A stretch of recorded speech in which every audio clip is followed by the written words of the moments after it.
Hi guys, and welcome to this Model Engineers Workshop. Today in the workshop, if you're needing a break, better make sure it's a good one.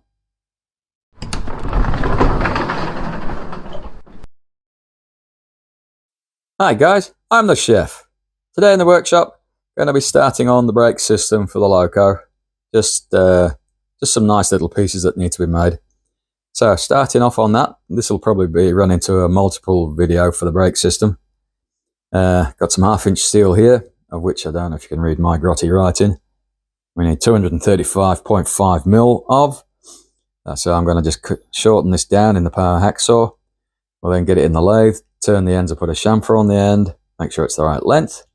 And then we have 3 little 2.5mm holes to drill, 2 at one end, 1 at the other.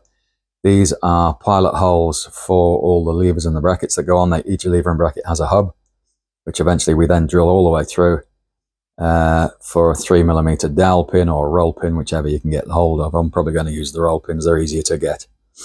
Right, so I'll get this into the power hacksaw, mark it off at 235 and 238 probably beforehand. That end's pretty crooked. In fact, I think they're both pretty crooked, aren't they? Yeah. Maybe go to about 240, gives me something to tidy up and clean up on. And then we can get this into lathe, tidy the ends up, put a bit of a chamfer on, get it into the mill, and I can center everything up and drill my holes as required. The little bit that'll be left over will form later on 1 or 2 pieces. They will be the brake hanger brackets. We'll need 4 of those eventually. I've got more of this. It's in the stockpile at the back of me. So 235.5 will come out of here, plus a couple of little hanger brackets, and we'll get more of this when we're ready to make those. Right, that's me. I'm going to mark this up, get off to the power hacksaw. Back in a minute. Okay guys, so I've taken that to the power hacksaw and cut off enough. Got it here in the collet chuck because the collet chuck was on the lathe, but I can use that anyway. I've just changed the collet out from the last session. It's now to the 1/2-inch collet chuck. This is 12.7 millimeter steel. Nominal imperial size is probably actually 1/2 inch imperial, but they call it 12.7. Right, so auto operations. As you can see, there's a pretty diagonal end on that, so I'm going to flatten that off, put a chamfer on just to make things tidy. Then I'm going to pull out more than half, and then I'm going to just give it a bit of a polish up with a bit of emery paper while it's running, and then we flip it around, do the same on the other end, and then we make sure we get it to length before we put it back in. Or rather, once we put it back in the other way around, we'll flatten that end off, take it out, give it a measure. Doesn't need to be that exact. It's 235.5, 0.1, 0.2, either way will not do any harm. And then we know roughly how much we've got to take off, and we can zero on the end and take off what we need to. All right, guys, I'm going to get the lathe going and get you on the tripod, and we'll just machine off this end. All right, give me a minute. Righto, guys, here we go. So all set up now. You're on the tripod. Gonna flatten this off. Then I've got a file on top of the headstock ready to go, just to put a nice clean chamfer on the end here. Won't take long. Here we go.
That's very hot. Just burnt myself a little bit there, but never mind.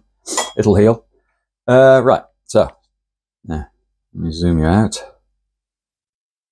On file, again, with a handle. Always, always with a handle. This has got a coarse side and a fine side. So I'm going to give it a quick blast with the coarse side first, and then I'll do fine side to finish off.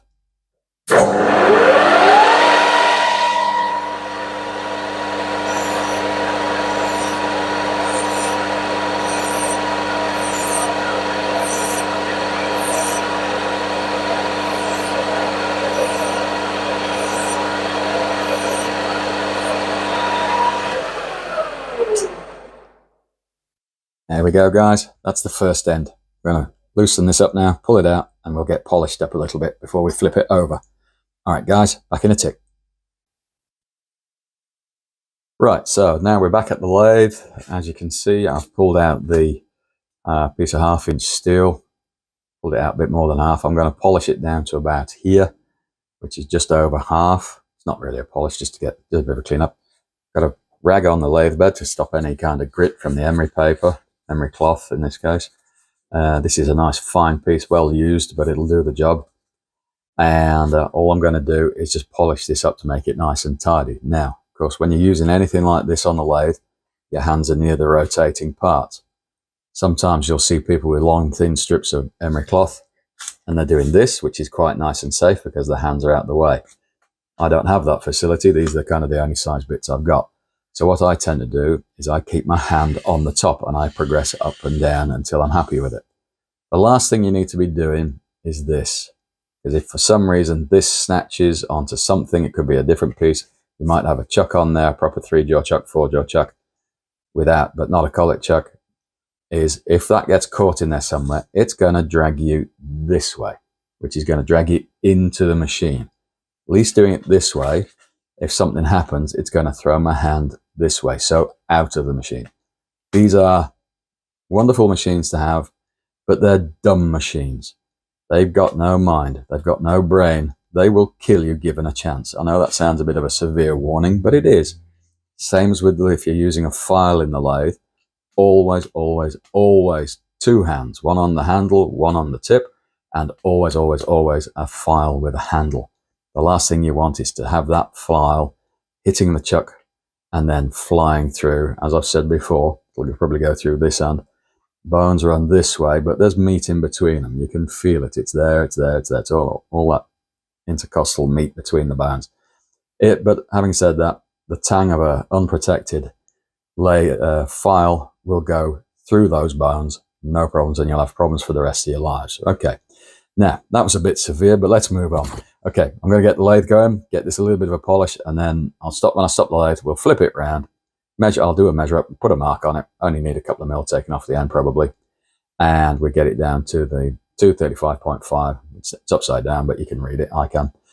And then this piece needs to go into the mill and have 3 little holes drilled in it. All right, guys, here we go.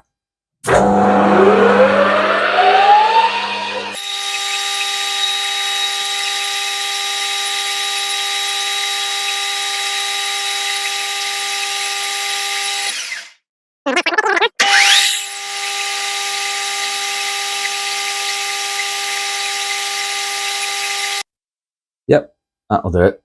You can see here a little bit of dust. You don't want that on the lathe bed. You really don't. It's not good for it. Just give that a shake off and we can use it again.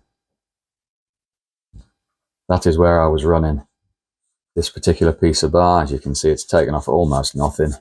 You can hear it on my thumb. There's not a lot of life left in this particular piece. It's quite a fine piece, but that's what I wanted it to do. Just literally to tidy that up. Right, so let's get that swung around. Let's grab the bits and pieces and we'll get measured up and put a mark on it. Get it machined to length. There we go. That's all it takes. There we go. So I'll be spinning that round. I'm going to put a mark on it now, guys, and I'll be back in a tick. So that's my little blue mark. Once that's turned away, we are close enough to where we need to be. So I'm going to put that back in the collet chuck, chuck it up reasonably tight. Don't need it to be wobbling around too much. And we'll tighten that down. Done it. There we go. Get this here. That'll do it. Doesn't need to be overly tight. Right, so I'm just going to zoom you in. There we go. Move the tripod up a little bit. There we go. Take it back a bit more. That'll do us, and we'll get that machined off. I'll just get the saddle moved up.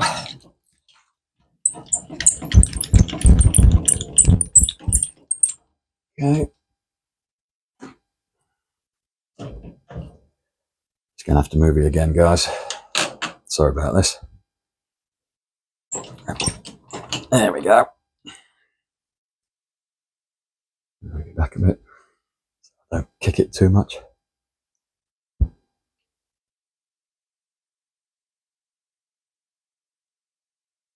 That'll see it. Put this onto the QCTP, quick change tool post. Run it out a bit more now then. Right, there we go. And again, it's going to be the same as the other end. Quick tidy up, down to the mark, and then we'll file a chamfer on the end. And then pull it out, give it another polish. Give the other end a polish. Okay, here we go.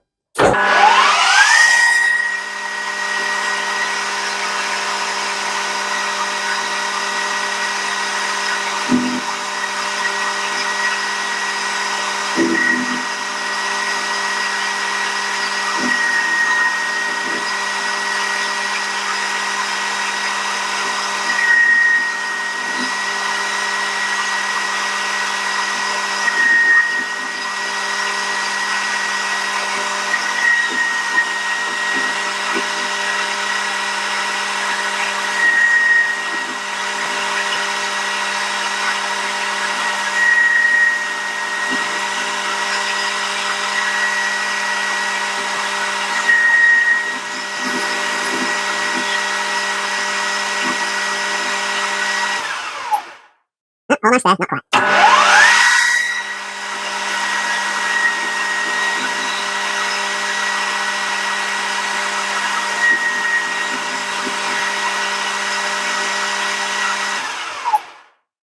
Have a look. I think I can just see a little bit of blue there still. Yep. One more cut.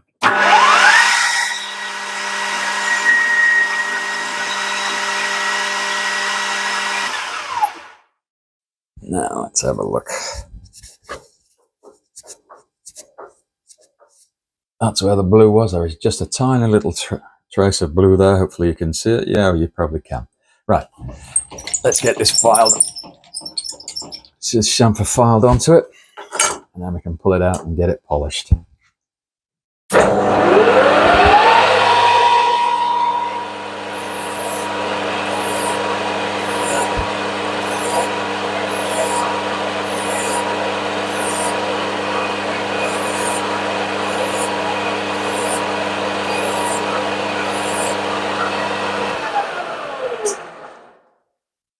Okay, as you saw, two hands. I'm not messing around with it.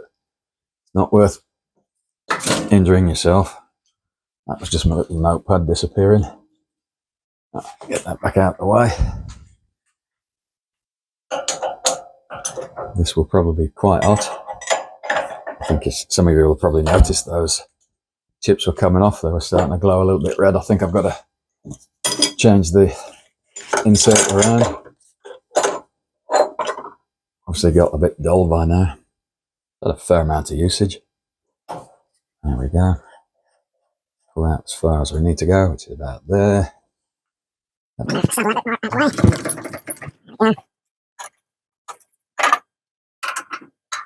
time, I'm going to polish it anyway. Put it right back down. Give it some polish as well.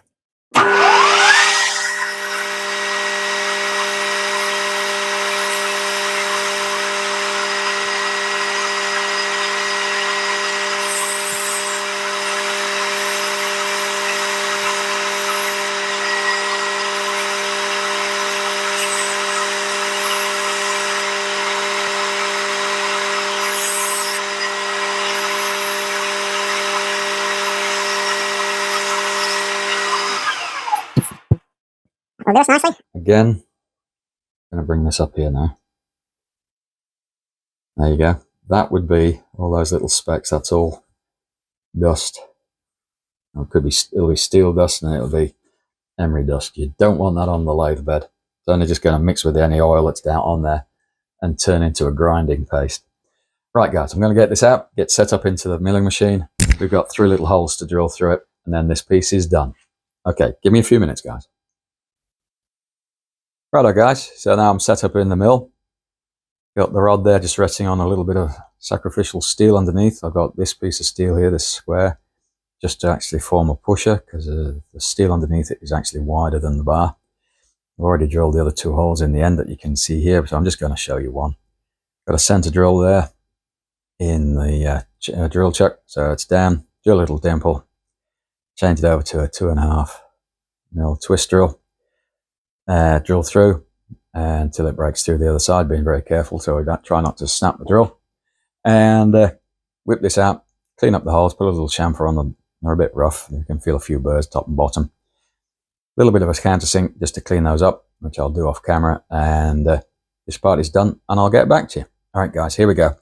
We'll do this in real time, it doesn't take long. Here we go.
There we go guys, it's as easy as that. Hole drilled, the other 2 I lined up with the little square. Once I got those drilled, put the drill back in, lined them up with the by sight with a square, so they're pretty much all in line now. Let's just have that out of the vise. There we go.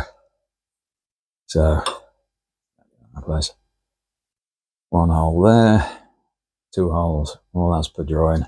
There, righto guys, I'm just going to put a few little countersinks, clean this up, get the burrs off it, and I'll get back. All right, back in a tick. Right guys, so that brings this video to a close. There it is, the brake shaft. Nice simple little job for today's video. 3 holes in a bar, it's all the right length, all the right dimensions. So call this video closed. I'll end it by just saying, as I normally do, if you can find it in your heart and soul to give me a like, a subscribe, and maybe hit the bell for the notifications, that would be really great. I do appreciate it. Righto guys, this is the chef. 1 more piece done. Signing out. I'll see you next time.